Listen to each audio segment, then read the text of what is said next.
সামনেই সরস্বতী পূজা।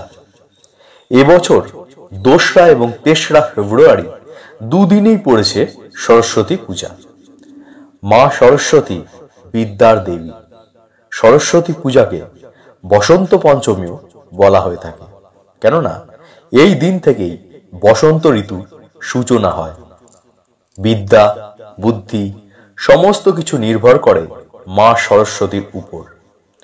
মাঘ মাসের শুক্লপক্ষের পঞ্চমী তিথিতে পালিত হয় বসন্ত পঞ্চমী। আর বসন্ত পঞ্চমী সরস্বতী পূজার জন্যই বেশি পরিচিত। এই দিনে বেশ কিছু বিষয় অবশ্যই খেয়াল রাখা উচিত। আজকের ভিডিওতে আমরা জেনে নেব সরস্বতী পূজায় কি কি করবেন আর কি কি করবেন না। তো চলুন দেখে নেওয়া যাক পুরো ভিডিওটা। বসন্ত পঞ্চমীর দিনে স্নান না করে খাবার খাবেন না। সরস্বতী পূজার দিনে সকালে ঘুম থেকে ওঠার সঙ্গে সঙ্গে নিজের হাতের তালুর দিকে তাকান।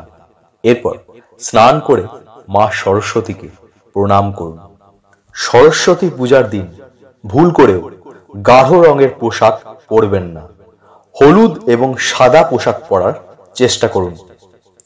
পূজার দিনে কোনো মানুষের মনে আঘাত দেবেন না, কারণ দেবী সরস্বতী অত্যন্ত শান্ত এবং সহনশীলতার দেবী। তাই কাউকে কষ্ট দিলে দেবী অত্যন্ত রুষ্ট হন। সরস্বতী পূজার দিন আমিষ খাবার এড়িয়ে চলুন। পূজার দিনে কোনো গাছকে আঘাত করবেন না। অতিরিক্ত চিৎকার, চেঁচামেচি অথবা ঝগড়া অশান্তি করবেন না ওই দিন। ওই দিন বাগদেবীর আরাধনা সারা দিন করুন।